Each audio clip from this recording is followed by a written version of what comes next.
early game and slow burn into an explosive late game, which is how both of these teams have been playing. There's not many League of Legends series where I could say, you know, maybe just if you need that snack, if you're looking for a late night, maybe you could skip the first 10 minutes, you know, go get yourself comfortable, because we're definitely not expecting the action early, unless Hachani goes on one and has a couple of those Hachani moments that tide us over now that OQ is playing in America.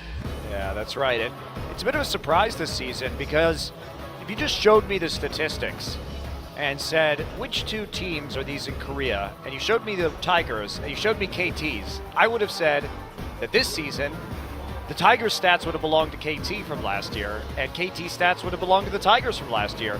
So you can really see the difference that even one player on each team makes. Speaking of a single player and the difference that the year-on-year change makes, Cuvée last year certainly wasn't a top laner that we would have held in high repute, but he's actually started this season really impressively. His teleport use on the likes of Lissandra has been impressive. And how Lissandra impacts this draft might be interesting as we get some information. Despite Samsung's loss, still actually above KT in the table, but have played that extra best of 3. And they have also had somewhat of a soft schedule so far, and so has KT, playing against Africa and Spenu, rolling to some wins there, especially Africa in that first week of play. They got 5th Dragons in both games, so they just like to sit there, play 1-3-1 or 1-4.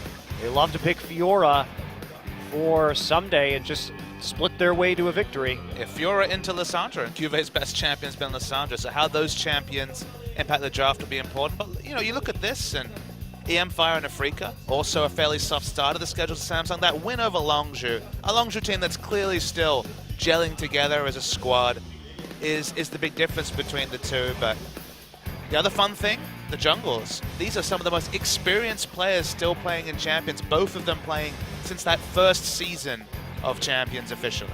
Yeah, they have been transitioned there from other roles. Score looking like one of the top junglers in the league, but Ambition, after a rough road on CJ, now he still gets caught out, but he's definitely playing much better at the start of this season than he ended in 2015. And Samsung often ended their games just like that CJ loss we saw, where they would do a lot of smart things and then throw it over forcing a team fight or forcing a team fight with a split push comp, something along those lines. Samsung seems to have ironed out a lot of those issues along with the coaching squad in the late game. Honestly, the big question to me, and the most interesting part of this series, is the picks and bans, just because both these teams in the comps they win with have been fairly inflexible. There's been so much Crown playing that Victor and making smart plays with the Victor.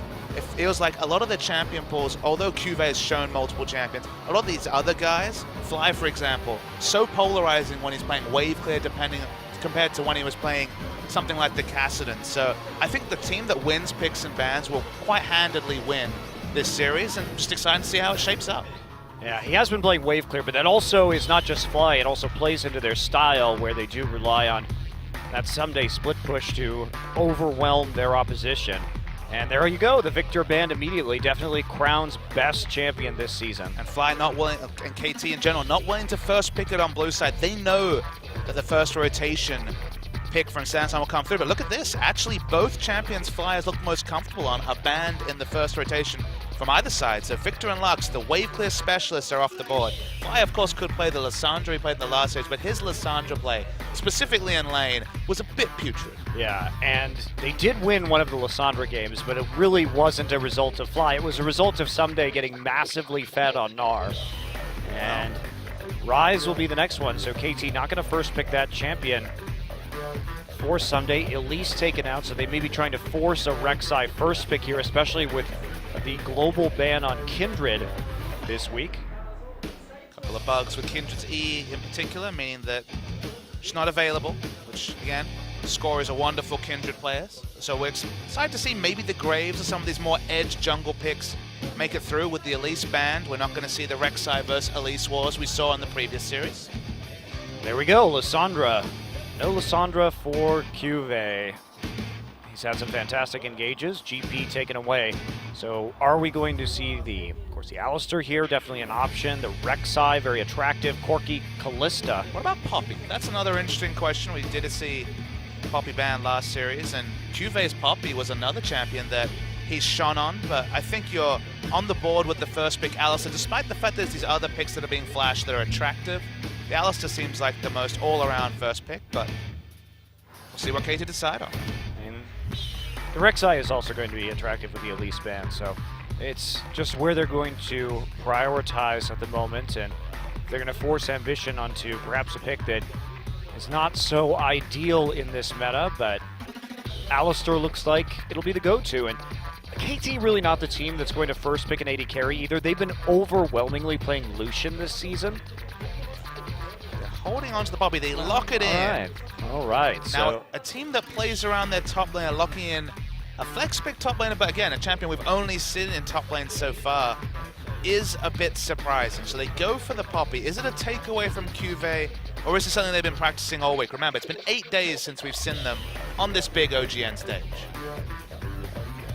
Corki will head into Samsung's hands as a result. Well, they'll have that flex pick available until the end of the draft on red side. Kalista Alistair snapped up by KT Rolster. Easy pick for them. Yeah, really strong duo lane. And, you know, we talked about denial picks.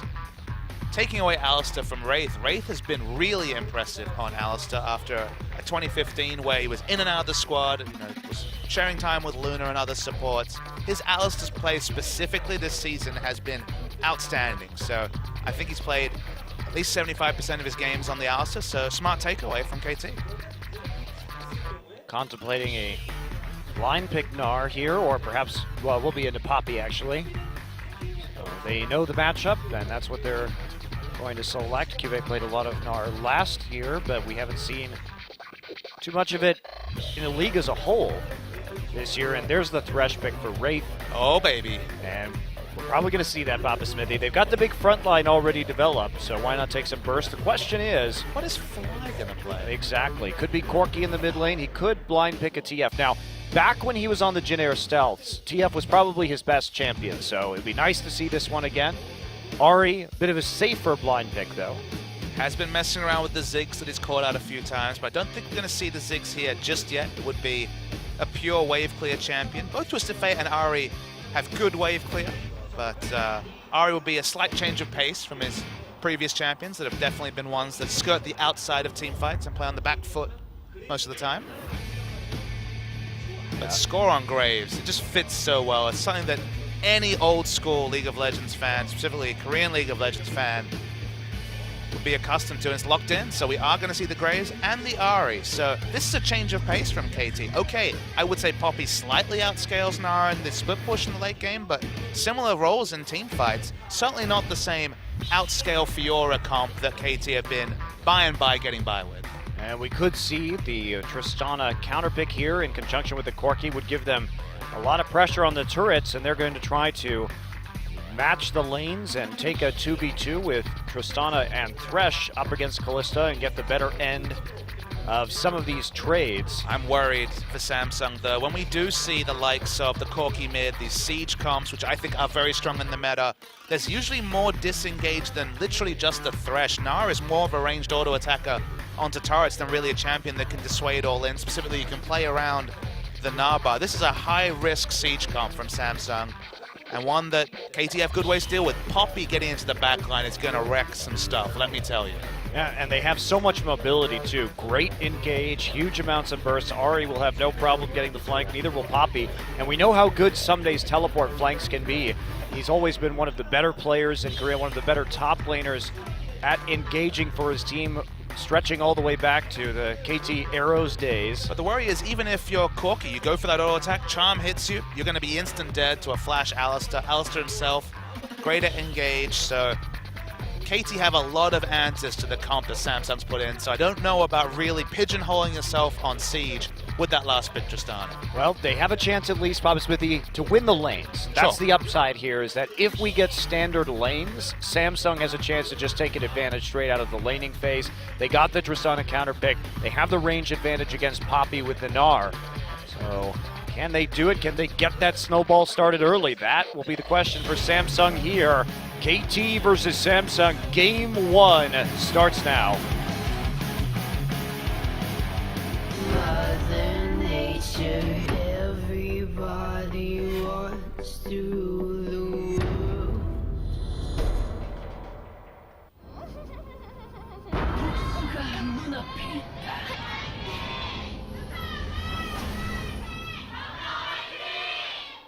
So our second match of the night after Jin Air gets the 2-0 victory over CJ Entis, and now two teams with only one loss each so far going head to head. Samsung versus KT Rolster. Look, a new look KT draft. That's exciting to see on its own. No longer pigeonholing themselves into last rotation counter pick top lane. They've gone for Someday first picking his top laner. KT finally have some lane pressure with the Ahri in mid, who will probably be matching wave clear for wave clear, but does have obviously kill potential depending on the ganks. And look, Jungle Graves, that's already lots of excitement for KT. Yeah, I like the way that they're attempting to play in this game.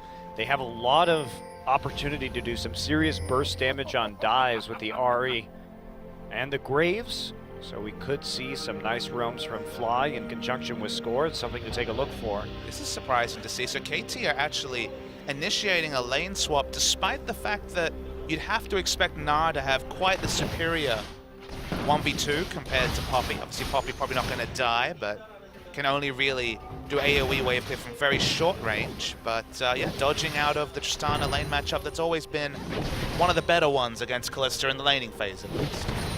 I think that makes sense. Arrow has actually been doing a lot to carry this KT team right now. He is number 2 overall in kills in the league with 35 so far. Who's first? Kuro. Interesting. Of all people. Well, you also have to remember, Papa Smithy, that KT has only played 3 best of 3s, and Arrow is still in the lead, or still in second place. So he has been doing a lot of work on that Lucian, and going to be on Kalista this game. By far the least amount of games played has been KT, as you mentioned, so that is actually, that average per game will be very, very high. So getting Arrow ahead seems like a smart early move. Wraith going for a walk, finds the jungle follow, but a little bit late.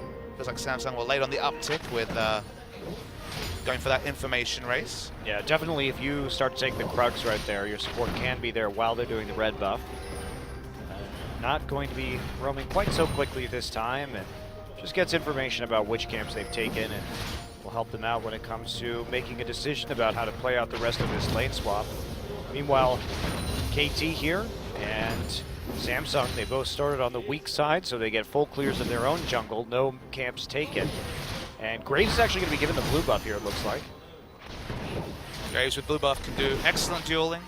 He's also good in these fast push of the outer turret situations. He does do very good turret damage, but he's actually going to focus more on selfish stats like picking up the Scuttle Crab, not rushing to get turret damage in, and we're returning to the standard lane swap that, again, not every series is like this, but when we do see it, it's been pretty straightforward, brute forcing of the outer turrets, mirrored on both sides of the map.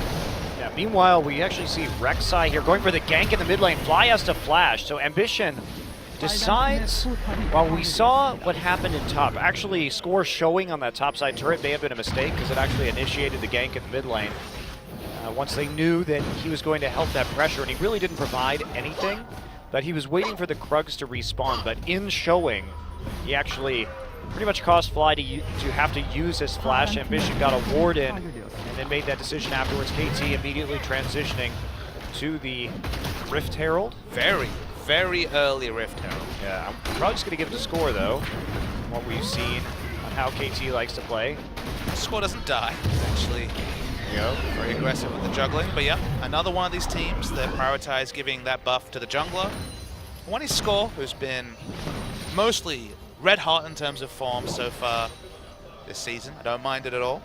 Yeah, had an amazing week 1. His first week was pretty unbelievable in terms of his performance, particularly on that Kindred. Let's you know how well Peanut was playing, that he actually largely neutralized the effect of Score in that best of 3.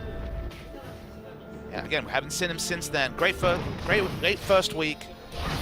Not the strongest series against the Rocks Tigers, and now on the Graves, that definitely fits into the Score wheelhouse. It's evolved from, the likes of Sejuani, Rek'Sai, and Gragas last season to some more of these aggressive picks like Kindred and now Graves. Yep, and we return to the lane swap here. Both top laners are zoned off the turret. Ambition starts to put wards in, takes the Grom. Meanwhile, we did see that Someday had to back way off the wave and try and take the Wolves. They do have information on the jungler, though, and that went over to Someday in the end, so he did actually finish off the Wolf camp. Meanwhile, Score will take the Wolves. Score is the highest level in the game, or joint highest level in the game. We noted that when Ambition was making his gameplay in mid that blew the flash of Fly, it was Score actually just taking the enemy Krugs, so been focusing on getting himself ahead. Just like Nidalee, Graves can really power farm himself to an early gold and level lead because he clears the jungle so sustained and so safely, so quickly. Whereas you can see Ambition more priority on getting Cuvée some experience in the jungle follow. Score here too, once again returning with that Herald buff. That actually does get a little bit more damage down onto the turret as a result, in addition to his auto attacks. So they're going to even up the speed of this trade. It's one of the few champions we're putting it on that jungler in particular, a ranged AD champion with Herald. Just means you bring in the Herald, you bring in a minion wave, you get into melee range on the Graves, and those turrets die really fast. Speaking of dying really fast, Sunday takes a massive chunk. He's trying to get a pink ward into his top side, but still deep vision there from Ambition, who grabs the crab. And Sunday's going for the now popular boots only. Rush the Swifties, get away from ganks, be fast, be in position for those wall slams, but obviously trading not an option for this Poppy. Prey Seeker trying to find Graves there, who had backed up all the way to the tier 2 just to make sure there wasn't going to be any shenanigans as Sunday cleans up the wave. And Gnar all the way across the map now from where this wave is. Poppy going to get a little bit of a freeze right here. Ambition still trying to take away some of the enemy jungle. I gotta say, if I'm gonna compare Gnar with no gold to Poppy with no gold, I think Poppy wins that race pretty handedly, unless you're the master of the Gnar bar when it comes to teleporting. So they really need to engineer a situation where Cuvée, their most reliable player this season, barring maybe Crown on Victor, Cuvé's shown more gears and in general has been very on form, but not been helped by his team in this lane swap. So Sunday and Cuvée both playing with scraps in the early game. Crown holding his own though. At least when it comes to dealing with this Ahri, but we haven't really seen any ganks yet. Both players recently hit level 6, and Stitch. Okay, he is out of position. He's going to get the knockback right there. He's going to have to burn his flash for sure, and that's going to be a miss on the collateral damage.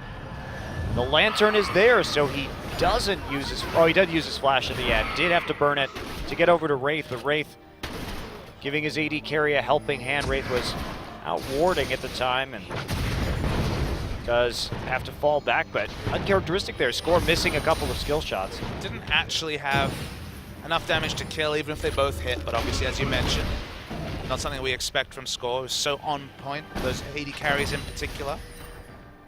But the farm lead's there. He'll definitely out-duel Ambition. I think for the majority of this game, it feels like if Graves is ahead in items, even if you build tank stats, you never can really eke ahead, because once you get more points into the quick draw, your effective tankiness over a long fight makes you susceptibly strong as kind of a mid-range to frontliner as this jungle Graves. Indeed, and keep some eyes on how he builds most of these jungle Graves. The Warrior Enchant into the Yomus, and then Sterix afterwards, getting a little bit of that extra tankiness so you can be that front line. And Fly is standing perfectly still as Ambition waltzes into the enemy jungle alone. Okay. Does he have the tunnel to get out of this? Yes, he does. Right back into the Dragon Pit, and with the pressure provided by Tristana, Ambition was safe. Finally get the 2v2, but Stitch is obviously very, very overextended in bottom. That's why you see Ambition causing pressure in this bottom red side jungle. Poppy has to back, sorry, so we'll finally buy some effective stats, but lane is definitely overextended and need backup in both top and bot side of the jungle. Score still just sneaking out with the Krugs. Ambition there for a little bit of pressure as Samsung really wants to push this out and absorb the freeze. Crown gets hit by a charm, but Fly not going to try an all-in right there. Has his blue buff up, but no help to attempt to take it right now. Poppy might be the help that Fly needs, or Someday could simply wander off and clear some wards in the river. Has pushed his lane pretty far forward into the territory of Samsung, and so has a little bit of free time to start messing around with Samsung's vision game. No big losers yet in these turret trades for now. Fairly even CS between lanes. I guess Arrow marginally ahead. Because of the lane assignments, you need Ambition to have pressure in the bot side jungle to be able to farm safely as Tristana. And I guess one of the awkward points is, of course, Tristana has the auto push in her E ability, so not able to deep freeze this wave, and pushing into the bottom lane when you don't have any turret to go back to is a risky proposition in Stitch. I guess we didn't even note it during the pregame, but Stitch back in after Core JJ was playing in that series against SK2. Yeah, so I've been switching it up a little bit. Both of the 80 carries for this team have actually been quite good, so... Cuve has the better... Sorry, not Cuve. Core JJ has the better stats, but Stitch has the pentakill, Papa Smithy. That's the crazy thing, is that Core JJ's stats make it look like he's been doing a lot of winning, but actually has, of course, had that 50% win rate after winning the first series and then losing 2-0. Back in mid lane is Ambition, but nothing onto fire, whereas Stitch has the pentakill. The team has one more with him. Maybe that's an indication of communication. Maybe that's just the fact that he faced SKT, but as you mentioned, just as analysts watching the games, Stitch, Core JJ, both looking good. Yeah, no real issue between them, and we've generally seen Stitch mostly on Callista so far, whereas Core JJ has preferred that Lucian. Arrow himself, Lucian 5 games out of 6, I believe, so this is already something different from KT. In the draft, as Chani obviously was not in range of that headbutt pulverize. It was a zoning pull, Papa Smithy. It's in case the Rek'Sai flashed onto him right at that point in time. The classic zoning pull headbutt pulverize. No, just pulverize. Well, he attempted headbutt, but was clearly not in range for it. All right, Dragon coming through here. Crown zoned out. He's going to take a bit of damage. Fly trying to buy time right now, but they're going to engage. Arrow actually caught in the middle of all of that. They do get the Dragon, but at what cost? Crown actually gets destroyed by Score, who pops his ult from the Dragon Pit. He then flashes out Stitch in the middle. And now Ambition gets knocked around by a Poppy ultimate. Score still pursuing, but everyone is so low on KT that they can't follow up any further. Still, a Dragon and 2 for none on a disjointed engage there from Samsung and Cuve. And Cuve not really in the right position with his Narbar to make that TP. And Samsung got the Dragon, but crucially, Ambition had to be so overextended for that he couldn't group back and defend the carries. Both Crown and Stitch go down. Ambition got Graves low, but again, we're seeing the reality of Graves. He's not worried about having a tank in his face, so they take 2 kills and now the Dragon. So 2 kills and now the mid turret, so big win for KT. And the Dragon. So yeah, 2 kills, Dragon, mid turret, all going in favor of KT off of that. The Dragon engage. actually went to... Oh, it got taken by Ambition, right. Ambition. Yeah, you're right. That's why he was out of position to kite back and tank. Yep. Tried to tank the Graves, but good luck with that. And yeah, the first Dragon is, as we mentioned, very important stats, but overall, definitely advantage KT.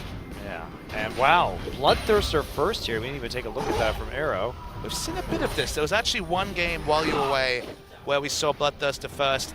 My treatise on it is that, of course, the original build, Sneaky was the one that piloted the Hurricane early, but it was Hurricane Bloodthirster because, of course, at least initially, there was no scaling in terms of critical strike that made sense for Callista. Now Hurricane does have crit strike scaling, but the big factor for Bloodthirster is the one item power spike is a lot weaker. When you have the Blade of the Ruin King, you have the active, you have some chase potential. Callista scales so well with attack speed in particular, whether it comes to lane control or team fights with the Rend, that usually you have to go Q-max if you're going to go Bloodthirster. So in general, not really ready for team fights. Oh, it's Ambition. Caught out, but it's not Mad Life going for the hook for the play this time.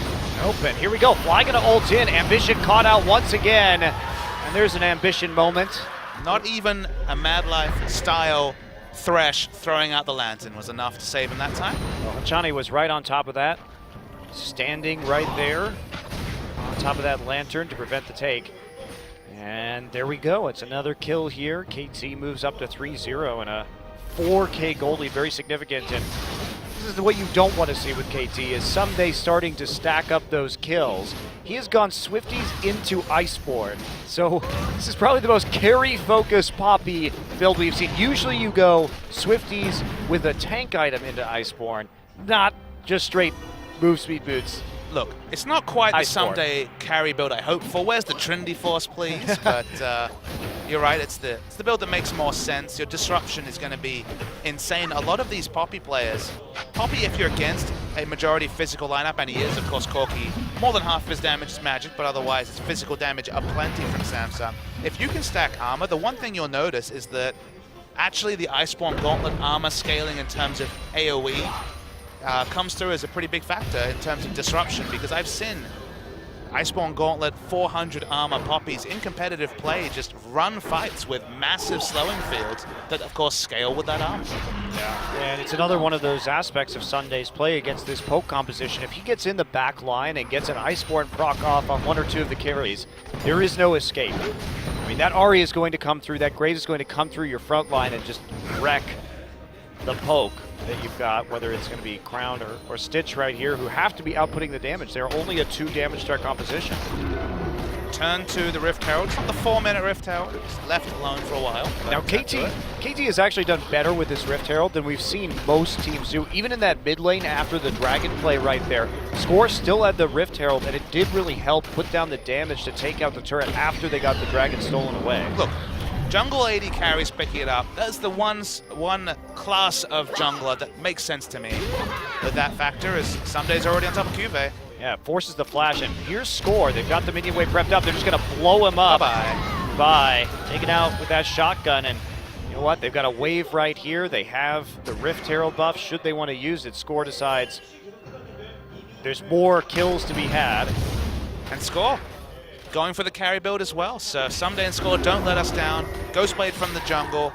Someday going for, as you mentioned, the straight rush into Iceborne Gauntlet. Remember, Score picked up that kill. Didn't, oh, he's level 11.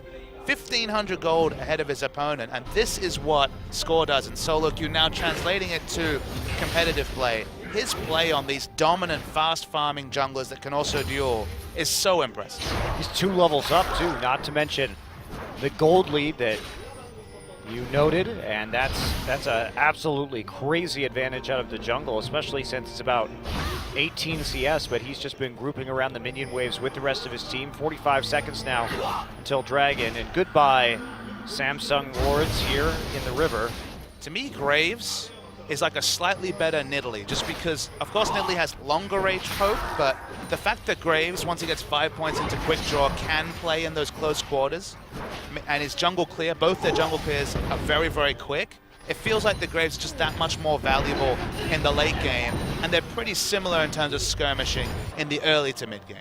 Yeah, I actually don't think Nidalee is very good right now. I think it's definitely overpicked. I mean, when Runeglaive was around, I agree. I feel like Runic Echo is actually very, very powerful on her. I think the champion is over-prioritized, but you saw what Peanut was able to do last week on that champion. I feel like it still has a place, but Graves, to me, outclasses her in a very similar way. Yeah.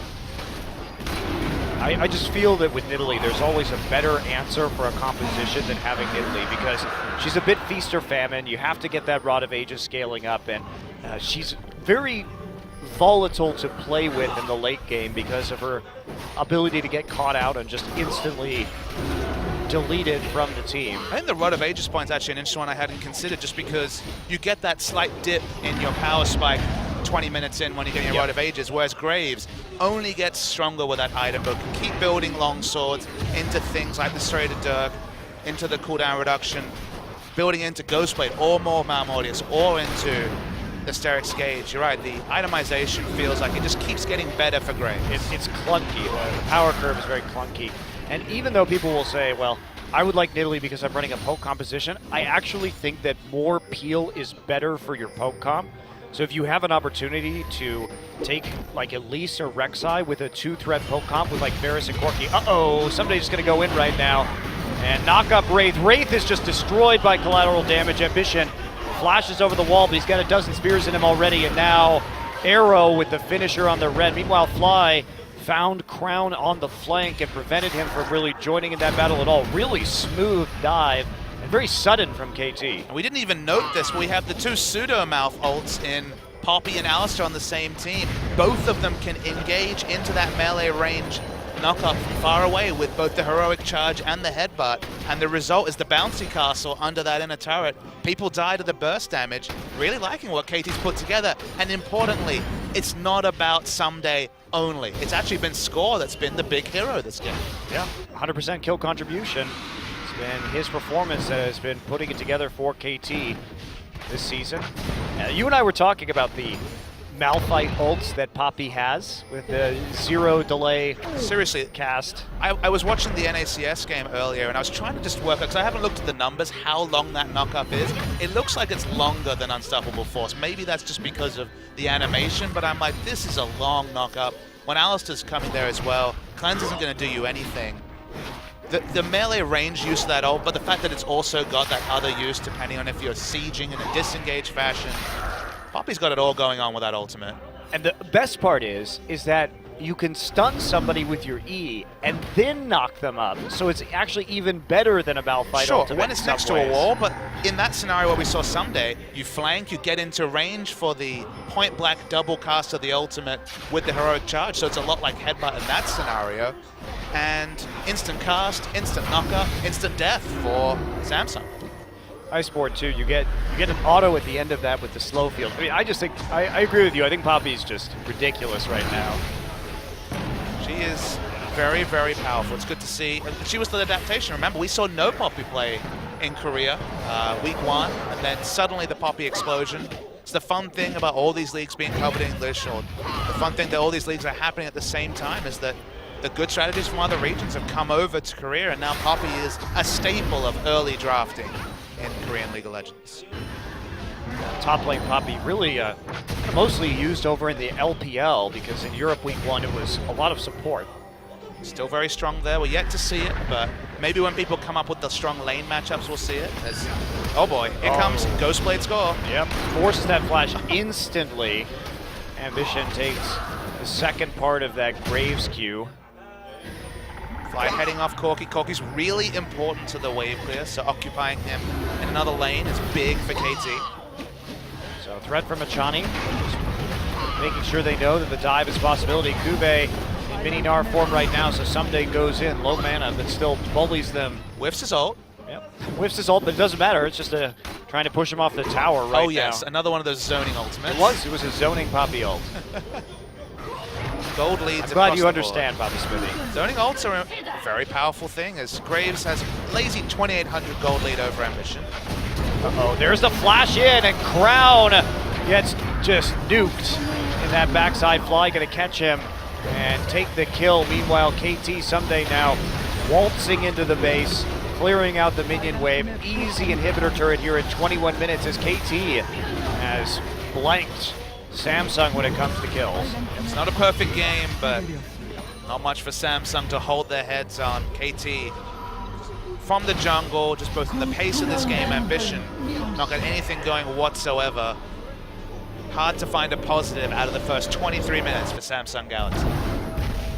It's been rough. They got a turret, or a couple turrets thanks to the lane swap, but they haven't been able to hold up against the strength here of Score's jungling and the fact that Arrow's been there with him the entire time.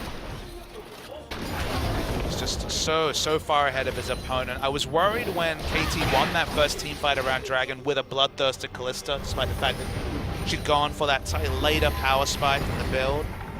Now, the build looks just fine. Very, very safe. Now you can position very aggressively with the overshield and the high amount of lifesteal. And the game has been played around the mid lane, where Crown has done good wave clearing, has a lot of CS, but Fly just heading people off, just being a threat, trying to poke Crown on the outside of fights. And otherwise, it's basically been wave clear Ahri. We don't hear that very often, but certainly not been much play around the all-in combos from this Ahri. Yeah, has the loot and Zeko to give a little bit of a boost there to the wave clear. They take away the blue buff now.